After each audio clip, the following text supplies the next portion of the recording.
What do the games Excalibur 2055 AD, Speed Racer, and Blasto all have in common?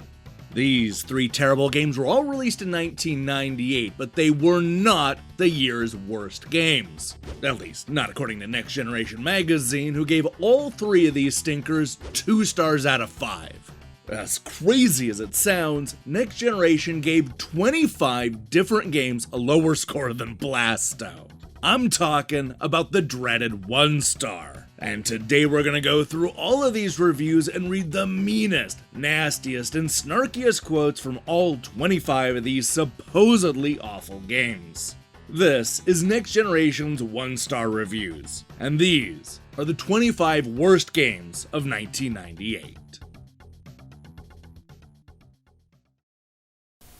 Why did the frog cross the road?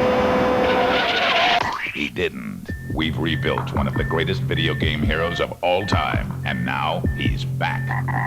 Frogger on CD-ROM. The classic arcade game is back and better than ever with more graphics, more worlds, more enemies, more superpowers, and it's more addictive than ever. The hardest part is turning it off. Frogger on CD-ROM for PC and PlayStation game console. Revived, rebuilt, and ready to hop. Hey, buddy.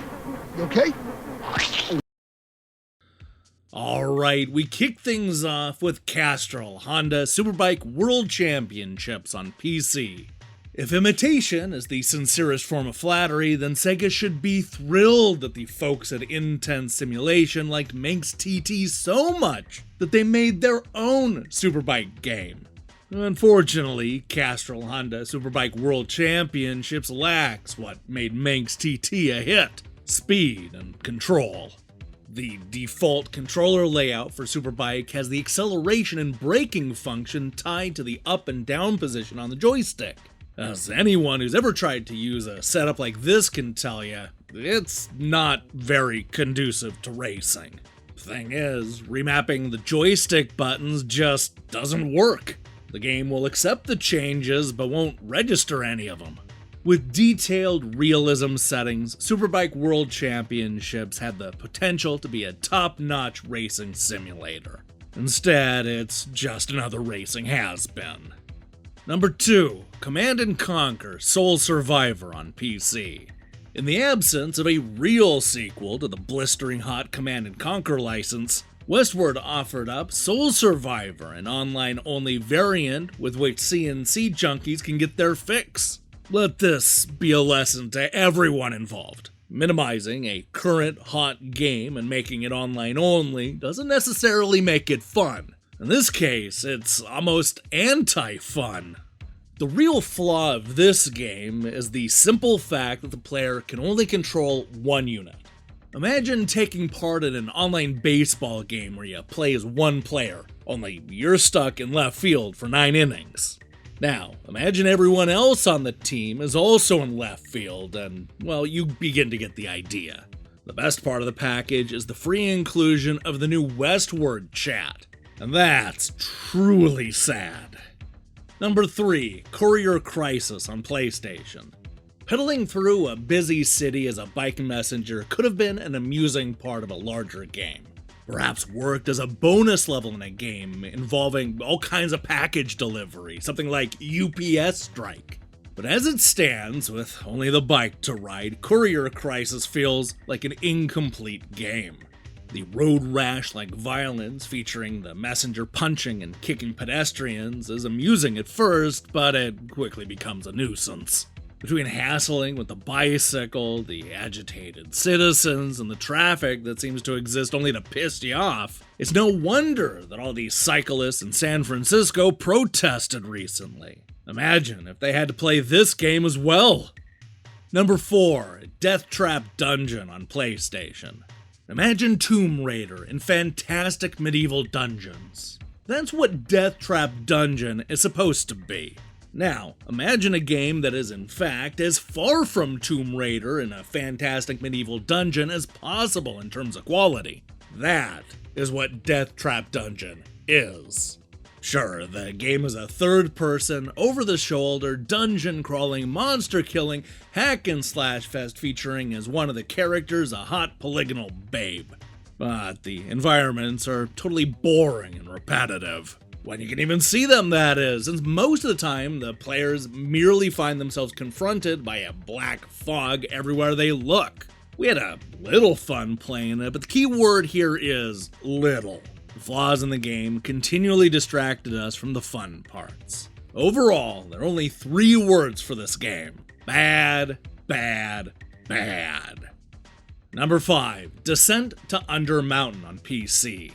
First shown more than 2 years ago, Descent to Undermountain is one of those titles that should have been allowed to die quietly, or else it should have been sent back for a complete and total rewrite when it became clear technology passed it by, since the game is outdated from the moment you open the box. Playing through the game is nearly as bad. The player interface is poorly laid out, and it does not lend itself to a first-person style of play. There's nothing new here, and it shows. More than once, Descent to Undermountain feels more like a Doom clone than a role-playing game. When it comes to graphics and gameplay, most players will end up taking a quick look at this one and then shrugging it aside. Number 6, Dragon Ball GT Final Bout on PlayStation.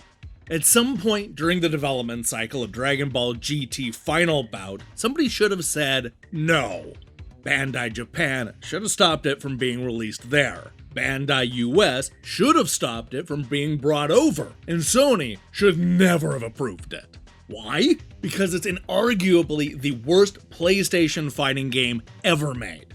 The control is almost non-existent. The characters jerk and flop around like mannequins in a wind tunnel and only occasionally seem to respond to any specific control sequence. Final Bout is a deplorable waste of disk space. If there's any justice in this world, the people responsible for bringing this out will be kept up at night with the cries of disappointed Dragon Ball owners resounding in their heads. Number 7, Frogger on PlayStation.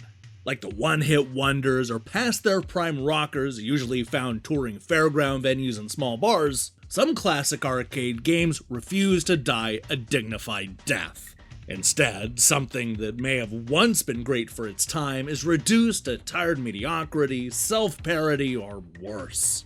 In the case of Frogger, this refusal to go away results in a vile spawn of hell unleashed on the unsuspecting video game masses.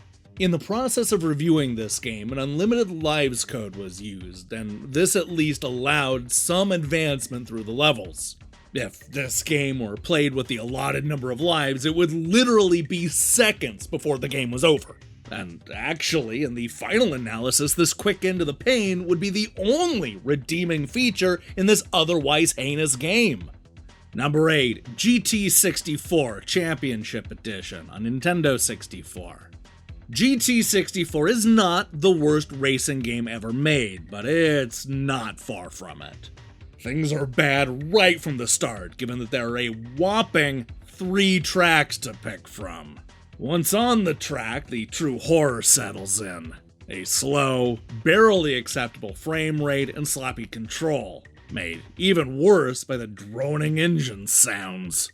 The track design doesn't help, as tracks are made up of nothing but right angles and U-turns. Just going straight for a few seconds feels like an accomplishment. And the computer opponents enhance that feeling of helplessness as they glide effortlessly around the track. Overall, GT64 lacks both the technique of a technical racer and the speed of a fast racer. In fact, it lacks just about anything you can think of. Number 9, Jazz Jackrabbit 2 on PC. We're a little confused. We thought Gathering of Developers was going to be releasing the hottest games from the hottest developers, and now its first title is this? After Unreal, Epic may be hot, but Jazz Jackrabbit is as cold as a cadaver. Frankly, this is the launch title for GOD makes us slightly apprehensive about the company's chances. It may be easy to get product on the shelf when you can call up and say, we're the guys who did Quake, but we think it'll be a little harder when you're the Jazz Jackrabbit people. An unimpressive first release. Number 10, Judge Dredd on the PlayStation. As a video game staple, light gun games are relatively innocuous in that they rarely fail to live up to the preconceived expectations of gamers. Pop-up targets and a gun. It's a theme that finds its roots all the way back in carnival game booths. Just how difficult could it be to produce another mildly entertaining video game based on this concept? Apparently, for Gremlin, it's virtually impossible. Considering the movie license source, perhaps it's to be expected that the game would be devoid of any real redeeming value. After all, the only redeeming value of the motion picture Judge Dredd was to reaffirm that Sylvester Stallone's career really is over. Still, in an all-too-common display of galling disrespect towards gamers by the video games industry, a major publisher like Activision has once again tried to slip a gaming travesty past an unsuspecting public. Number 11. Mike Piazza's Strike Zone on Nintendo 64. Mike Piazza's Strike Zone caps off this year's spring Nintendo 64 baseball lineup. But having arrived after Acclaim's excellent All-Star Baseball and Nintendo's own King Griffey Jr., it does nothing for the game's image. Shipping first would have been its only saving grace. Let's leave the extremely plain, underwhelming, blurry 3D graphics alone and dig a bit deeper. The only batting perspective is an awkward camera position outside the batter's box, which makes it absolutely impossible to see where the pitches are headed. On top of that, Strike Zone features one of the sloppiest season editing interfaces ever seen in a sports title. Look, there are really only two baseball choices for the Nintendo 64 this year, and Strike Zone isn't one of them. Number 12, Mortal Kombat Mythologies, Sub-Zero on PlayStation. The Mortal Kombat series hasn't always been on the forefront of video game innovation, but at least it's held its own in the fighting arena. Sub-Zero is Midway's attempt to brand out and take the series in new directions. However, why Midway believed Mortal Kombat's new direction should be a side-scrolling action-adventure title, especially one with so little to it, is beyond us. The game's most glaring flaw is its control. Response time is much too slow, and generally, by the time Sub-Zero is turned around, his assailant has already jumped over him. After fighting several cookie-cutter enemies and getting killed in unpredictable traps, even the most hardcore Mortal Kombat fans will find themselves frustrated and angry. There's just no excuse for a game like this.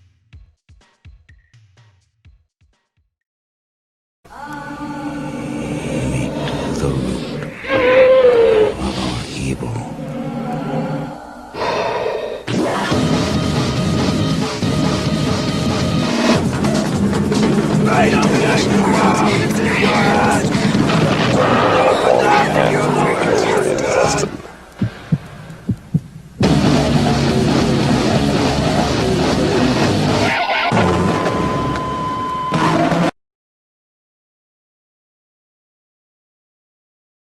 And we're back with number 13, Nam on PC. Ask any Nam vet and he'll tell you, the Vietnam experience was an endless tedium of featureless jungles and hidden enemies. Unfortunately, Nam's authors decided that it would be a ripping idea to not only base a game around this ugly, boring conflict, but to make it the world's first war simulator. It's absolutely impossible to make a first-person war game accurate and fun, and this one misses the mark on both counts. Even more unfortunate was the choice to power the game with the build engine. Yes, the same 3-year-old engine that ran behind Duke Nukem 3D, Shadow Warrior, and Blood. Problem is, the developers didn't start from scratch. Instead, they performed some minor tweaks on Duke Nukem, made an abortive attempt at designing a few levels, and then called it a game. This horrendous Duke Nukem 3D conversion should have stayed on the net as freeware. The GT logo on the box certainly doesn't warrant the $20 price tag, nor does the game's heavily hyped claim to fame. And I quote, created by the developers of the Doom conversion for the Marine Corps. Ooh, we certainly feel sorry for the Marines. Number 14, NBA In the Zone 64 on Nintendo 64. When Konami first announced that it was porting In the Zone to N64, it piqued the interest of video game basketball fans everywhere. However, what we wound up with is a travesty of a game that not only tarnished Konami's reputation, but also managed to make the N64 look bad. Granted, In the Zone 64 is the only 5-on-5 hoops game currently available on N64, but even hardcore basketball fans should take this occasion to remember that patience is a virtue and wait for something better. Even if one looks past the graphics, the play doesn't compare with the other b-ball games on the market. The pace is slow and the control can charitably be described as mushy. Add in the porous defensive AI and you've got the icing on a very blurry cake. Number 15, Olympic Hockey 98 on Nintendo 64. Imagine Midway took the tired Gretzky engine, added Olympic uniforms, replaced trading with defections, and released it without tweaking anything but the default ring size. Well, you don't have to imagine, because Midway did it. A waste of plastic and silicone. Number 16, Outwars on PC. Taking a cue from Starship Troopers, Outwars is about a war between some alien bugs and humans. Figure in lots of guns, a jetpack, several multiplayer games, and you have the makings of a great game, right? Alas, no. Outwars is a faulty mess. First, there's the huge clipping problem, so bad that you can see through the walls and at times even walk through them. What else? Well, how about the 3D monsters, which somehow come across as 2D? No idea how they managed to pull that off. Even the controls are messed up. Remapping them requires first unmapping all of the keys and then reprogramming them. Have fun. In short, steer clear of this nightmare in a box. Number 17, Punky Skunk on PlayStation. If you've purchased a PlayStation to leave those 16-bit days behind, playing Punky Skunk will yank you right back. The flat imagery, as well as the dull playability, proves that Jellicoe's platformer is just as much a stinker as this new mammal with an attitude. One can't help but ask why? Why, in the days of powerhouse hardware, must somebody design and release such a derivative side-scrolling platformer as Punky Skunk? Nuts to this. You might as well hook up your Super NES and play Zero the Kamikaze Squirrel. Number 18, Revenge of Arcade on PC. This is a travesty. Why would anybody pay $35 to play Microsoft's officially sanctioned Namco arcade emulators when free emulation of every old arcade machine is still available on dozens of websites? Granted, such emulators are illegal, but they're also, by and large, a lot more stable than this load of crap. Add to the fact that all of these games are sort of past their sell-by date and you have an unmitigated disaster, callously cashing in on people's misremembered childhood memories. Number 19, SaGa Frontier on PlayStation. SaGa Frontier seems like somebody's idea of a bad joke, especially when you consider Square's sort of untouchable status due to the monstrous success of Final Fantasy VII and its solid reputation for producing some of the highest quality games on any system. The real letdown is the minimal development in the storyline and the characters. There's minimal personality granted to each character and dull dialogue throughout, not a good thing for any kind of RPG. And a severe disappointment from a powerhouse of melodrama like Square.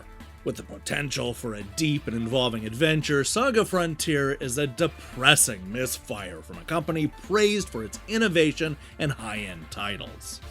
Number 20, Shadow Master.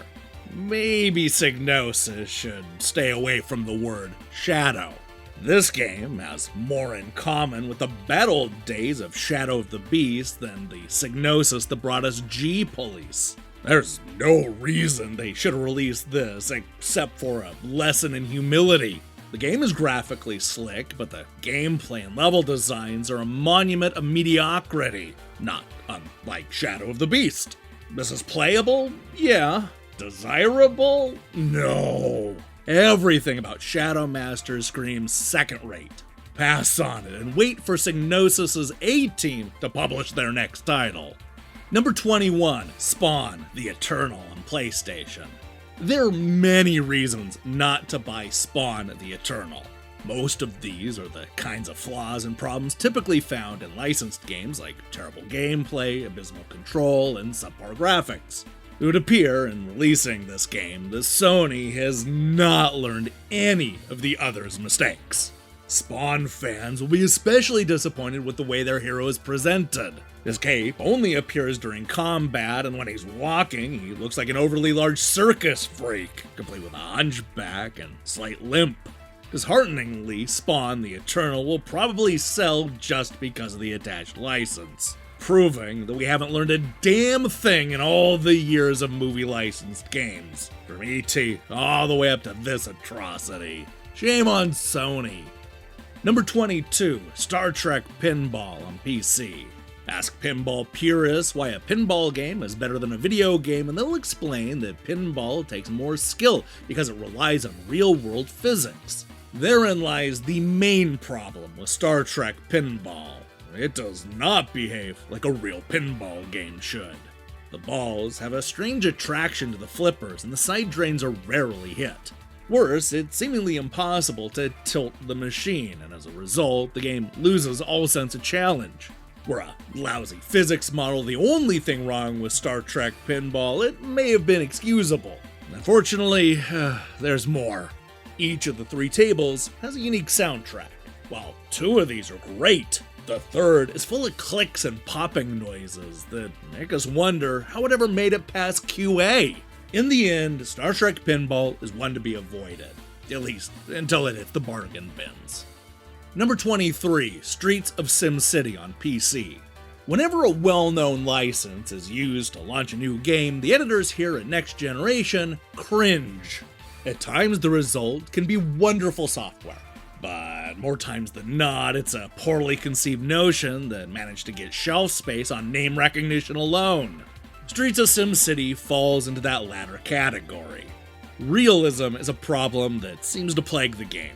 Granted, any game that has players doing little more than driving around blowing things up should be taken with a grain of salt. But one would think that a combat game would handle damage in an intelligent way. When all is said and done, Streets of SimCity is better left on store shelves. Pass on this one and dig out Interstate 76 instead. Same idea, much more fun.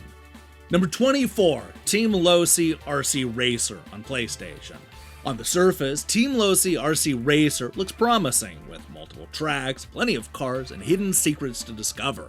Unfortunately though, Team Losi fails to deliver on just about every level, suffering from a case of split identity. It doesn't know if it wants to be a full-on RC racing sim or one of those cutesy racers complete with power-ups and special teams. The resulting mishmash doesn't fill out either category very well.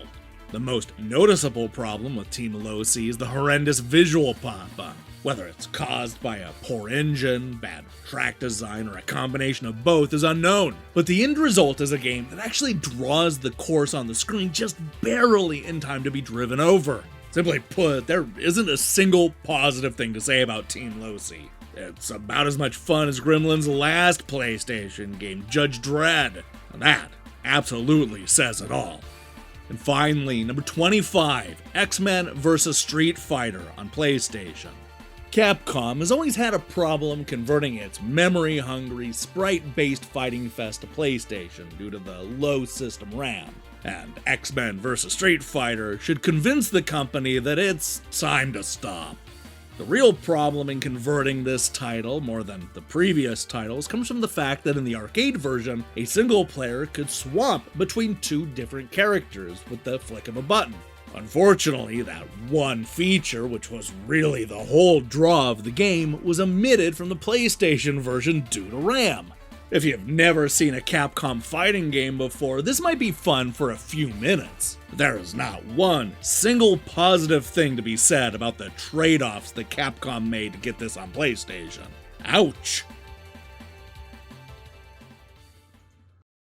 Encountering extreme resistance! Require artillery support!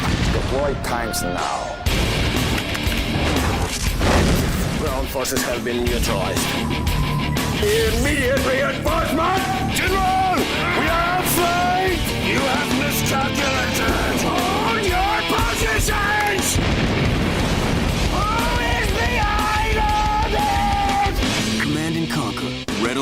the ultimate strategy game for your PC. Hey, thanks for watching us talk about these classic reviews. If you liked what you saw here, then you'll be happy to know that we're going to be posting new episodes every Monday. This is a 7-part series, and the first 4 episodes are now in the official playlist.